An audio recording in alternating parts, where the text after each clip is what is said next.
नमस्कार विद्यार्थी मित्रांनो, स्पर्धा परीक्षा डिजिटल लर्निंग या यूट्यूब चॅनलवरती आपल्या सर्वांचं स्वागत आहे। विद्यार्थी मित्रांनो, आज आहे 3 ऑगस्ट 2024। तर आपल्या डेली करंट अफेअर्सच्या सिरीज मधील काही महत्त्वाचे चालू घडामोडीचे घटक आज आपण अभ्यासूया।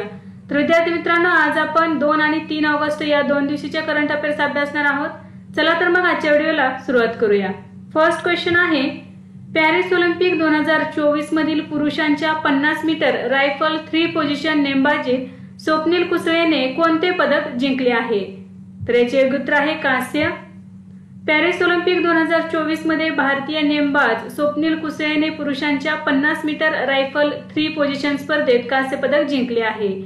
तर बघा विद्यार्थी मित्रांनो, स्वप्नील कुसळे हा महाराष्ट्रातील कोल्हापूर या ठिकाणचा रहिवासी आहे। तर त्याने पॅरिस ऑलिम्पिक 2024 मध्ये नेमबाजीमध्ये 50 मीटर रायफल 3 पोझिशन मध्ये कांस्य पदक जिंकलेले आहे। तर कुसळेने 451.4 गुणांसह 50 मीटर रायफल 3 पोझिशन पुरुषांच्या अंतिम फेरीत तिसरे स्थान मिळवून भारतासाठी हे तिसरे पदक जिंकले आहे। पॅरिस ऑलिम्पिक 2024 मधील भारताचे हे तिसरे पदक आहे। या पराक्रमासह स्वप्नीलने पुरुषांच्या 50 मीटर रायफल 3 पोझिशन स्पर्धेत ऑलिम्पिक पदक जिंकणारा पहिला भारतीय नेमबाज म्हणून इतिहास रचला आहे।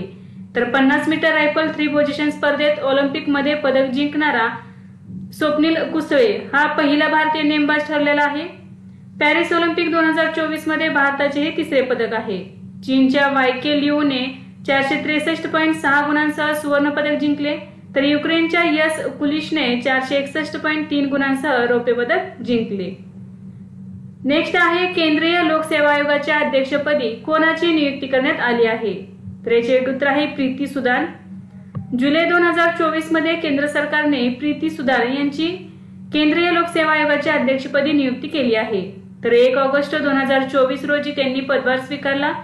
त्यांनी मनोज सोनी यांची जागा घेतलेली आहे। नुकतीच मनोज सोनी यांनी राजीनामा दिलेला होता अध्यक्षपदाचा, तर त्यांच्या जागी प्रीती सुदान यांची नियुक्ती करण्यात आलेली आहे। त्यांचा कार्यकाळ एप्रिल 2025 पर्यंत असेल, जेव्हा त्या 65 वर्षांच्या होणार आहेत। त्या 1983च्या बॅचच्या निवृत्त IAS अधिकारी आहेत। तसे प्रीती सुदान या माजी केंद्रीय आरोग्य सचिवही आहेत। तंबाखू नियंत्रणावरील फ्रेमवर्क कन्व्हेन्शनसाठी WHO स्वतंत्र पॅनलचे सदस्य म्हणूनही त्यांनी काम केले आहे। तर केंद्रीय लोकसेवा आयोगाच्या अध्यक्षपदी प्रीती सुदान यांची नियुक्ती करण्यात आलेली आहे। नेक्स्ट आहे, इंग्लिश चॅनल पार करणारा सर्वात तरुण आणि सर्वात वेगवान पॅरा स्विमर कोण बनला आहे? तर जिया राय ही बनलेली आहे। मुंबईची 16 वर्षीय जिया राय इंग्लिश चॅनल पार करणारी जगातील सर्वात तरुण आणि सर्वात वेगवान पॅरा स्विमर बनली आहे। तिने 28 जुलै 2024 रोजी इंग्लंडमधील ॲबॅट्स क्लिफ येथून 34 किलोमीटर पोहण्यास सुरुवात केली आणि फ्रान्समधील पॉइंट डे ला कार्टेडून येथे पोहोचली। तिने हे अंतर 17 तास 25 मिनिटात पूर्ण केले। हा पॅरा जलतरणपटूने केलेला नवा विश्वविक्रम आहे। तर बघा तिने किती टाइम घेतलेला आहे, किती वेळात पूर्ण केलेले आहे हे? तर 17 तास 25 मिनिटांमध्ये 34 किलोमीटरचे अंतर पूर्ण केलेले आहे। तसेच भारताला श्रीलंकेपासून वेगळी करणारी पाल्क सामुद्रधुनी पार करणारी सर्वात तरुण आणि जलद तरणपटू होण्याचा विश्वविक्रमही जिया रायच्या नावावर आहे। इंग्लिश चॅनल हा अटलांटिक महासागराचा एक अरुंद भाग आहे, जो इंग्लंडच्या दक्षिणेला फ्रान्सच्या उत्तर किनाऱ्यापासून वेगळा करतो। तर इंग्लिश चॅनल पार करणारा सर्वात तरुण आणि सर्वात वेगवान पॅरा स्विमर ठरलेली आहे जिया राय। नेक्स्ट आहे, लष्कराच्या वैद्यकीय सेवेच्या पहिल्या महिला महासंचालक कोण बनले आहेत? तर लेफ्टनंट जनरल साधना सक्सेना नायर या बनलेल्या आहेत। लेफ्टनंट जनरल साधना सक्सेना नायर यांची लष्कराच्या वैद्यकीय सेवा महासंचालकपदी नियुक्ती करण्यात आली आहे। हे पद भूषवणाऱ्या त्या पहिल्या महिला ठरलेल्या आहेत। साधना नायर आणि त्यांचे पती KP नायर हे एअर मार्शल पदावर पोहोचणारे देशातील पहिले दाम्पत्य आहेत। म्हणजेच वैद्यकीय सेवेत पहिल्या महासंचालक बनलेल्या साधना नायर आणि त्यांचे पती KP नायर हे दोघे दाम्पत्य असे आहे जे एअर मार्शल पदावरती पोहोचलेले आहे। साधना सक्सेना नायर या एअर मार्शल दर्जाच्या दुसऱ्या महिला अधिकारी आहेत। भारतीय वायुसेनेच्या वेस्टर्न एअर कमांड आणि ट्रेनिंग कमांडच्या त्या पहिल्या महिला प्रधान वैद्यकीय अधिकारी देखील आहेत। त्यांना डॉक्टर कस्तुरीरंगन समितीच्या तज्ञ सदस्य म्हणूनही नामांकित करण्यात आले आहे। तर लष्कराच्या वैद्यकीय सेवेच्या पहिल्या महिला महासंचालक बनलेल्या आहेत लेफ्टनंट जनरल साधना सक्सेना नायर। नेक्स्ट आहे, अनाथ आरक्षणाचा लाभ घेऊन भारतातील पहिला अनाथ वकील कोण बनला आहे? तर याचे उत्तर आहे अश्विन आगवणे। जुलै 2024 मध्ये महाराष्ट्रातील अश्विन आगवणे हा भारतातील पहिला अनाथ वकील बनला आहे. 2018 मध्ये तत्कालीन देवेंद्र फडणवीस सरकारने देशात पहिल्यांदा अनाथ मुलांना आरक्षण दिलं होतं. अनाथ मुलांना राज्य शासनाच्या विविध सवलतींचा लाभ घेता यावा यासाठी शिक्षण व नोकरीमध्ये खुल्या प्रवर्गातून 1% समांतर आरक्षण लागू करण्यात आले होते. तर याच आरक्षणाचा लाभ घेऊन अश्विन आगवणे हा देशातील पहिला अनाथ संवर्गातून वकील झालेला आहे. तर बघा, अनाथ आरक्षणाचा लाभ घेऊन भारतातील पहिला अनाथ वकील बनलेला आहे महाराष्ट्राचा अश्विन आगवणे. नेक्स्ट आहे मधुमेह संशोधन क्षेत्रात केलेल्या उल्लेखनीय कामगिरीबद्दल कोणत्या केंद्रीय मंत्र्यांना जीवन गौरव पुरस्काराने सन्मानित करण्यात आले आहे? तर याचे योग्य उत्तर आहे डॉक्टर जितेंद्र सिंह. मधुमेह संशोधन क्षेत्रात केलेल्या उल्लेखनीय योगदानाबद्दल केंद्रीय मंत्री डॉक्टर जितेंद्र सिंह यांचा प्रतिष्ठेच्या जीवन गौरव पुरस्काराने सन्मान करण्यात आलेला आहे. तर त्यांनी मधुमेह शास्त्राची प्रगती, मधुमेह या आजारात घ्यायची काळजी आणि मधुमेह संशोधन या क्षेत्रात उल्लेखनीय कामगिरीसाठी आणि दिलेल्या सेवेसाठी हा पुरस्कार देण्यात आलेला आहे. देश विदेशातील वैद्यकीय क्षेत्रातील मान्यवर, आघाडीचे व्यावसायिक आणि वैद्यकांच्या आंतरराष्ट्रीय संमेलनात त्या पुरस्कार वितरण समारंभाचे आयोजन करण्यात आले होते. तर डॉक्टर जितेंद्र सिंह हे मधुमेहशास्त्रज्ञ म्हणजे मधुमेहशास्त्राचे शिक्षक, प्राध्यापक, संशोधक आणि अभ्यासक आहेत. तर मधुमेह संशोधन क्षेत्रात केलेल्या उल्लेखनीय कामगिरीबद्दल केंद्रीय मंत्री डॉक्टर जितेंद्र सिंह यांना जीवन गौरव पुरस्काराने सन्मानित करण्यात आलेले आहे. नेक्स्ट आहे अलीकडेच मृदू पवन दास कोणत्या देशात भारताचे उच्चायुक्त बनले आहेत? तर रवांडा या देशामध्ये बनलेले आहेत. केंद्र सरकारने मृदू पवन दास यांची रवांडा येथे भारताचे पुढील उच्चायुक्त म्हणून नियुक्ती केली आहे. नीलरतन मृधा यांच्या जागी त्यांची नियुक्ती करण्यात आली आहे. मृदू पवन दास सध्या परराष्ट्र मंत्रालयात सहसचिव म्हणून कार्यरत आहेत. जुलै 2012 मध्ये त्यांची बांगलादेशमध्ये उच्चायुक्त म्हणून नियुक्ती करण्यात आली. ते 2004च्या बॅचचे भारतीय परराष्ट्र सेवेचे अधिकारी आहेत. नेक्स्ट आहे कोणत्या राज्यात लव्ह जिहादच्या आरोपींना जन्मठेपेची तरतूद असलेले विधेयक प्रस्तावित करण्यात आले आहे? तर उत्तर प्रदेश राज्यामध्ये करण्यात आलेले आहे. जुलै 2024 मध्ये उत्तर प्रदेशने विधानसभेत यूपी प्रोहिबिशन ऑफ बेकायदेशीर धार्मिक परिवर्तन विधेयकात महत्वपूर्ण सुधारणा प्रस्तावित केल्या आहेत. या विधेयकात लव्ह जिहादची व्यापक व्याख्या समाविष्ट आहे. तर त्यामध्ये लव्ह जिहादच्या आरोपींना जन्मठेपेची तरतूद करण्यात आलेली आहे. हे विधेयक पूर्वी परिभाषित केलेल्या गुन्ह्यांसाठी शिक्षा दुप्पट करते. म्हणजे जे सध्याचे चालू आहे विधेयक त्यामध्ये धर्मांतरासाठी 1 ते 10 वर्षांपर्यंतच्या कारावासाची तरतूद आहे. तर आता जे नवीन विधेयक प्रस्तावित आहे त्यामध्ये यासाठी जन्मठेपेची तरतूद करण्यात आलेली आहे. स्वेच्छेने धर्मांतर झाल्यास व्यक्तींना 2 महिने अगोदर दंडाधिकाऱ्यांना कळवावे लागणार आहे. या विधेयकाचा मुख्य उद्देश हा आहे की कोणतीही व्यक्ती प्रत्यक्ष किंवा अप्रत्यक्षपणे दुसऱ्या व्यक्तीचे धर्मांतर करू शकत नाही. तर ज्या व्यक्तींवरती धर्मांतरासाठी दबाव टाकण्यात येणार आहे अशा आरोपींना या अंतर्गत जन्मठेपेची शिक्षा होणार आहे. नेक्स्ट आहे नॅशनल हाऊसिंग बँकेत व्यवस्थापकीय संचालक म्हणून कोणाची नियुक्ती करण्यात आलेली आहे? तर संजय शुक्ला यांची करण्यात आलेली आहे. 30 जुलै 2024 रोजी संजय शुक्ला यांनी अधिकृतपणे नॅशनल हाऊसिंग बँकेत व्यवस्थापकीय संचालक हे पद स्वीकारलेले आहे.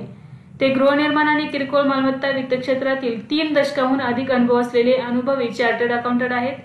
यापूर्वी ते ऑक्टोबर 2016 पासून सेंट्रम हाऊसिंग फायनान्स लिमिटेडचे संस्थापक, व्यवस्थापकीय संचालक आणि मुख्य कार्यकारी अधिकारी होते. तर 1991 मध्ये त्यांनी LIC हाऊसिंग फायनान्स लिमिटेडमध्ये अधिकारी म्हणून सुरुवात केलेली होती. नेक्स्ट आहे कोणत्या राज्यातील प्रत्येक पोलीस ठाण्यात अंधश्रद्धा निर्मूलन कक्ष स्थापन करण्यात येणार आहे? तर महाराष्ट्रामध्ये स्थापन करण्यात येणार आहे. 19 जुलै 2024 रोजी राज्यातील प्रत्येक पोलीस स्टेशनमध्ये जादूटोणा विरोधी कायद्याची प्रभावी अंमलबजावणी करण्यासाठी अंधश्रद्धा निर्मूलन कक्ष स्थापन करण्याचा आदेश पोलीस महासंचालक कार्यालयाने काढला आहे. राज्याच्या कायदा आणि सुव्यवस्था विभागाचे विशेष पोलीस महानिरीक्षक डॉक्टर चेरिंग दोर्जे यांनी हा आदेश काढला आहे. हे कक्ष स्थापन झाल्यामुळे पीडित लोक आपली तक्रार निर्भयपणे या कक्षाकडे घेऊन येतील. तर महाराष्ट्र राज्यामध्ये प्रत्येक पोलीस स्टेशनमध्ये जादूटोणा विरोधी कायद्याची प्रभावी अंमलबजावणी करण्यासाठी अंधश्रद्धा निर्मूलन कक्ष स्थापन करण्यात येणार आहे. नेक्स्ट आहे जुलै 2024 मध्ये इस्माईल हनिय यांची इराणमध्ये हत्या करण्यात आली. तो कोणत्या संघटनेशी संबंधित होता? तर हमास या संघटनेशी संबंधित होता. जुलै 2024 मध्ये इस्माईल हनिय यांची इराणमध्ये हत्या करण्यात आली. तो हमास या संघटनेशी संबंधित होता. इस्माईल हनिय हा पॅलेस्टिनी दहशतवादी गट हमासचा राजकीय प्रमुख होता. इराणचे नवे अध्यक्ष मसूद पेजेश्कियान यांच्या शपथविधी सोहळ्याला इस्माईल हनिय उपस्थित होते. हानी यांची 2017 मध्ये हमासच्या राजकीय ब्युरोचे प्रमुख म्हणून निवड झालेली आहे, निवड करण्यात आली होती. तर बघा जुलै 2024 मध्ये इस्रायल सैनिकांनी त्यांची हत्या केलेली आहे. नेक्स्ट आहे कृषी अर्थशास्त्रज्ञांची 32वी आंतरराष्ट्रीय परिषद 2024 कोठे आयोजित करण्यात आली आहे? तर भारतामध्ये आयोजित करण्यात आली. भारताने पुसा इन्स्टिट्यूट नवी दिल्ली येथे कृषी अर्थशास्त्रज्ञांची 32वी आंतरराष्ट्रीय परिषद 2024 आयोजित केली आहे. ही परिषद 2 ते 7 ऑगस्ट 2024 या कालावधीत होणार आहे. परिषदेची थीम आहे शाश्वत कृषी अन्न प्रणालीकडे परिवर्तन. भारत 66 वर्षानंतर कृषी अर्थशास्त्रज्ञांच्या प्रतिष्ठित आंतरराष्ट्रीय परिषदेचे आयोजन करणार आहे. याआधी भारताने 1958 मध्ये पहिल्यांदा या परिषदेचे आयोजन केले होते. तर बघा 2024 मध्ये भारत या परिषदेची दुसऱ्यांदा आयोजन करत आहे किंवा आयोजन केलेले आहे. 1958 मध्ये पहिल्यांदा या परिषदेचे आयोजन भारताने केले होते. कृषी अर्थशास्त्रावरील आंतरराष्ट्रीय परिषद दर 3 वर्षांनी आयोजित केली जाते. बघा ही परिषद दर 3 वर्षांनी आयोजित केली जाते. जागतिक शेतीशी संबंधित समस्यांवर चर्चा करण्यासाठी या परिषदेत अग्रगण्य कृषी अर्थशास्त्रज्ञ आणि विद्वान उपस्थित राहणार आहेत. नेक्स्ट आहे लोकसभेत सादर केलेले नवीन भारतीय विमान विधेयक 2024 कोणत्या वर्षीच्या विमान कायद्याची जागा घेणार आहे? तर 1934 वर्षाच्या विमान कायद्याची ही जागा घेणार आहे. 31 जुलै 2024 रोजी केंद्रीय नागरी विमान वाहतूक मंत्री किंजरापू राममोहन नायडू यांनी लोकसभेत भारतीय विमान विधेयक 2024 सादर केले, जे 1934च्या विमान कायद्याची जागा घेईल. तर बघा हे जे भारतीय विमान विधेयक 2024 आहे हे 1934च्या विमान कायद्याची जागा घेणार आहे. 1934 मध्ये एअरक्राफ्ट ऍक्टची स्थापना करण्यात आली आणि गेल्या काही वर्षात त्यात अनेक सुधारणा करण्यात आल्या. भारतीय वायुयान विधेयक केंद्र सरकारला कोणत्याही विमानाचे किंवा विमानाच्या श्रेणीचे डिझाईन, उत्पादन, देखभाल, ताबा, वापर, ऑपरेशन, विक्री, निर्यात किंवा आयात नियंत्रित करणारे कायदे करण्याचा अधिकार देतो आणि विमानाच्या ऑपरेशनची सुरक्षितता सुनिश्चित करतो. कोणत्याही हवाई अपघात किंवा घटनेच्या तपासासाठी नियम बनवण्याचे अधिकार सरकारला देण्याचा या विधेयकाचा उद्देश आहे. नेक्स्ट आहे मनिका बत्रा ऑलिम्पिक स्पर्धेच्या एकेरी स्पर्धेच्या 16व्या फेरीपर्यंत पोहोचणारी पहिली भारतीय ठरली आहे. ती कोणत्या खेळाशी संबंधित आहे? तर टेबल टेनिस या खेळाशी संबंधित आहे. भारतीय टेबल टेनिसपटू मनिका बत्रा ही ऑलिम्पिक स्पर्धेच्या एकेरी स्पर्धेच्या 16व्या फेरीत पोहोचणारी पहिली भारतीय ठरली आहे. तर बघा पॅरिस ऑलिम्पिक 2024 मध्ये ती टेबल टेनिसच्या एकेरीच्या 16व्या फेरीत पोहोचलेली आहे. मनिकाने यापूर्वी टोकियो ऑलिम्पिकमध्ये 32वी फेरी गाठली होती. टोकियो ऑलिम्पिकमध्ये मनिका राऊंड ऑफ 32 पर्यंत पोहोचली होती. ती भारतातील सर्वोच्च महिला टेबल टेनिसपटू आहे. तिला 2020 मध्ये मेजर ध्यानचंद खेलरत्न पुरस्काराने सन्मानित करण्यात आले. तसेच 2018च्या राष्ट्रकुल स्पर्धेत तिने सुवर्ण पदक जिंकले होते. नेक्स्ट आहे कोणत्या कंपनीने आशियातील पहिले लो कार्बन झिंक लॉन्च केले आहे? तर हिंदुस्तान झिंक लिमिटेडने केलेले आहे. जुलै 2024 मध्ये हिंदुस्तान झिंक लिमिटेडने आपला low carbon green zinc brand EcoZen launch केला आहे. ही कंपनी वेदांत समूहाचा भाग असून भारतातील सर्वात मोठी आणि जगातील दुसऱ्या क्रमांकाची एकात्मिक झिंक उत्पादन कंपनी आहे. अक्षय ऊर्जा वापरून तयार केलेले इकोजेनचे कार्बन फूटप्रिंट जागतिक सरासरीपेक्षा अंदाजे 75% कमी आहे. नेक्स्ट आहे पोलाद मंत्रालयाचे अतिरिक्त सचिव म्हणून कोणाची नियुक्ती करण्यात आली आहे? तर सुभाष चंद्रलाल दास यांची नियुक्ती करण्यात आलेली आहे. सूक्ष्म, लघु आणि मध्यम उद्योग मंत्रालयाचे सचिव सुभाष चंद्रलाल दास यांच्याकडे पोलाद मंत्रालयाच्या सचिवपदाचा अतिरिक्त कार्यभार सोपवण्यात आला आहे. पोलाद मंत्रालयाचे सचिव नागेंद्रनाथ सिन्हा यांच्या निवृत्तीनंतर त्यांना हा अतिरिक्त कार्यभार देण्यात आला आहे. ते 1992च्या बॅचचे IAS अधिकारी आहेत. HD कुमारस्वामी हे अवजड उद्योग मंत्री आणि पोलाद मंत्री आहेत. तर बघा पोलाद मंत्रालयाचे अतिरिक्त सचिव म्हणून सुभाष चंद्रलाल दास यांच्याकडे अतिरिक्त कार्यभार देण्यात आलेला आहे. नेक्स्ट आहे सुहेल एजाज खान यांची सौदी अरेबिया व्यतिरिक्त कोणत्या देशात भारताचे राजदूत म्हणून नियुक्ती करण्यात आली आहे? तर येमन या देशामध्ये करण्यात आलेली आहे. सौदी अरेबियातील भारतीय राजदूत सुहेल एजाज खान यांची रियाद येथील येमेनचे राजदूत म्हणून नियुक्ती करण्यात आलेली आहे. म्हणजे सौदी अरेबिया आणि येमेन या 2 देशाचे ते राजदूत असणार आहेत.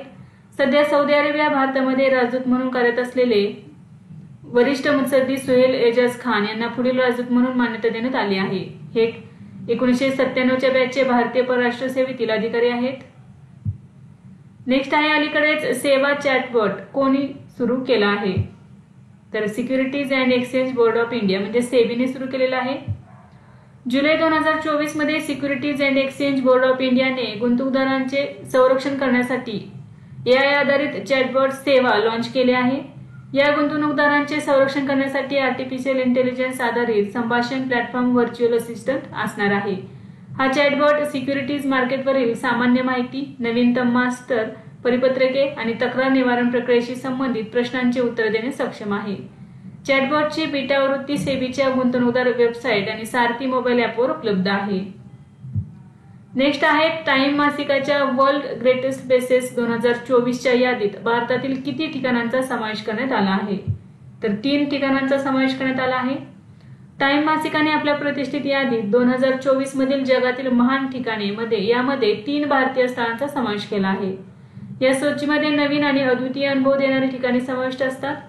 तर भारतातील 3 ठिकाणे कोणते आहेत बघा. पहिले आहे म्युझियम ऑफ सोल्युशन्स मुंबई येथील आहे. हे मुलांसाठी एक अनोखे संग्रहालय आहे जे त्याच्या थीम आधारित प्रदर्शनासाठी आणि शिकण्याच्या तल्लीन अनुभवांसाठी ओळखले जाते.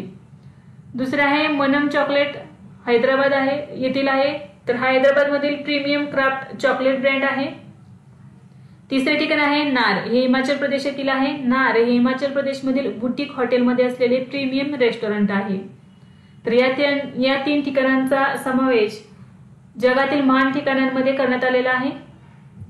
नेक्स्ट आहे 56वे आंतरराष्ट्रीय रसायनशास्त्र ऑलिम्पियाडचे आयोजन कोणत्या देशात करण्यात आले होते? तर सौदी अरेबिया या देशामध्ये. 56वे आंतरराष्ट्रीय रसायनशास्त्र ऑलिम्पियाडचे आयोजन सौदी अरेबियातील रियाद या शहरात करण्यात आले. यामध्ये भारतीय संघाने 1 सुवर्ण, 2 रौप्य आणि 1 कांस्य पदक जिंकले. महाराष्ट्रातील जळगाव जिल्ह्यातील देवेश बेहान याने सुवर्ण पदक पटकावले. तर मुंबईच्या अवनीश बन्सल आणि हैदराबादच्या हर्षिन पोसिना यांनी रौप्य पदक पटकावले. तसेच मुंबईच्या कश्यप खंडेलवालने कांस्य पदक मिळवले आहे. तर प्राध्यापक गुलशनारा शेख आणि डॉक्टर श्रद्धा तिवारी हे भारतीय संघाचे मार्गदर्शक होते. नेक्स्ट आहे बास्केटबॉल फेडरेशन ऑफ इंडियाने कोणाच्या सहकार्याने राष्ट्रीय बास्केटबॉल अकादमीची स्थापना केली आहे? तर कॉर्प्स अमेरिकन अकादमी यांच्या सहकार्याने केलेली आहे. बास्केटबॉल फेडरेशन ऑफ इंडियाने मुंबईत कॉर्प्स अमेरिकन अकादमीच्या सहकार्याने राष्ट्रीय बास्केटबॉल अकादमीची स्थापना केली आहे. सुरुवातीला या अकादमीमध्ये देशातील 30 मुले आणि 30 मुलींना प्रशिक्षण दिले जाईल. हे खेळाडू सक्षम परदेशी प्रशिक्षकांच्या मार्गदर्शनाखाली असणार आहेत. भागीदार संस्था प्रशिक्षणार्थींसाठी सर्वसमावेशक शैक्षणिक कार्यक्रम, पोषण सहाय्य, क्रीडा समुपदेशन, प्रशिक्षण आणि जागतिक दर्जाच्या सुविधा उपलब्ध करून देणार आहे. अकादमीतील खेळाडू राज्य आणि राष्ट्रीय स्पर्धेत त्यांच्या राज्यांचे प्रतिनिधित्व करण्यास मोकळे असणार आहेत. म्हणजेच जे खेळाडू या प्रशिक्षण संस्थेमध्ये प्रशिक्षण घेतील ते खेळाडू आपल्या राज्याचे प्रतिनिधित्व करू शकतात. नेक्स्ट आहे अलीकडेच ब्रॉडकास्ट इंजिनिअरिंग कन्सल्टंट्स इंडिया लिमिटेडचे अध्यक्ष आणि व्यवस्थापकीय संचालक म्हणून कोणी पदभार स्वीकारला? तर DK मुरली यांनी स्वीकारलेला आहे. जुलै 2024 मध्ये DK मुरली यांनी ब्रॉडकास्ट इंजिनिअरिंग कन्सल्टंट्स इंडिया लिमिटेडचे अध्यक्ष आणि व्यवस्थापकीय संचालक म्हणून पदभार स्वीकारला आहे. BACIL हा माहिती आणि प्रसारण मंत्रालयाच्या अंतर्गत असलेल्या मिनी रत्न केंद्रीय सार्वजनिक क्षेत्रातील उपक्रम आहे. तर त्यांनी सुमारे 35 वर्ष भारतीय नौदलात सेवा केली आहे. नेक्स्ट आहे जुलै 2024 मध्ये कोणत्या शहरात परराष्ट्र मंत्री S जयशंकर यांनी महात्मा गांधींच्या पुतळ्याचे अनावरण केले आहे? तर याचे उत्तर आहे येडोगावा, टोकियो. जुलै 2024 मध्ये परराष्ट्र मंत्री S जयशंकर यांनी टोकियोच्या येडोगावा प्रभागात महात्मा गांधींच्या पुतळ्याचे अनावरण केले. जपानमधील भारतीय समुदायांच्या संख्येमुळे येडोगावा वाढला लिटिल इंडिया असे म्हणून ओळखले जाते. तर येडोगावा या ठिकाणी 3000 पेक्षा जास्त भारतीय राहतात, म्हणून या भागाला लिटिल इंडिया असे म्हटले जाते. नेक्स्ट आहे 30वी भारत चीन बॉर्डर अफेअर्सची बैठक कोठे झाली? तर नवी दिल्ली या ठिकाणी. भारत चीन बॉर्डर अफेअर्सवर सल्लामसलत आणि समन्वयासाठी कार्यरत यंत्रणेची 30वी बैठक 31 जुलै 2024 रोजी नवी दिल्ली येथे आयोजित करण्यात आली होती. या बैठकीत भारतीय शिष्टमंडळाचे नेतृत्व परराष्ट्र मंत्रालयाचे संयुक्त सचिव गौरंगलाल दास यांनी केले. तर चीनच्या परराष्ट्र व्यवहार मंत्रालयाच्या सीमा आणि सागरी विभागाचे महासंचालक हॉंग लियांग यांनी चीनच्या शिष्टमंडळाचे नेतृत्व केले. उर्वरित मुद्द्यांचे लवकर निराकरण करण्याच्या दृष्टीने दोन्ही बाजूंनी प्रत्यक्ष नियंत्रण रेषेवरील सद्य परिस्थितीचा आढावा घेण्यात आला. नेक्स्ट आहे अलीकडेच आयडियाज फॉर लाईफ पोर्टल कोणी सुरू केले आहे? तर भूपेंद्र यादव यांनी सुरू केले. 29 जुलै 2024 रोजी केंद्रीय पर्यावरण, वन आणि हवामान बदल मंत्री भूपेंद्र यादव यांनी उत्पादने आणि सेवांशी संबंधित कल्पना आमंत्रित करण्यासाठी आयडियाज फॉर लाईफ लॉन्च केले. या उपक्रमाचा उद्देश जागतिक मिशन लाईफमध्ये योगदान देण्यासाठी पर्यावरणीय शाश्वतता आणि शाश्वत वापरास प्रोत्साहन देणे हा आहे. आयडियाज फॉर लाईफ आयडियाथॉन मध्ये मिशन लाईफच्या 7 थीम समाविष्ट आहेत. बघा या 7 थीम कोणत्या आहेत? तर पाणी वाचवा, ऊर्जा वाचवा, कचरा कमी करा, कचरा कमी करा, एकेरी वापरण्याजोगे प्लास्टिक टाळा, शाश्वत अन्न प्रणालीचा अवलंब करा आणि निरोगी जीवनशैलीचा अवलंब करा. तर आयडियाज फॉर लाईफ हे पोर्टल भूपेंद्र यादव यांनी सुरू केलेले आहे. तर विद्यार्थी मित्रांनो, आज आपण काही महत्त्वाचे चालू घडामोडीचे घटक अभ्यासले. यासारख्याच नवनवीन व्हिडिओ पाहण्यासाठी चॅनलला लाईक करा आणि सबस्क्राईब करायला विसरू नका. धन्यवाद.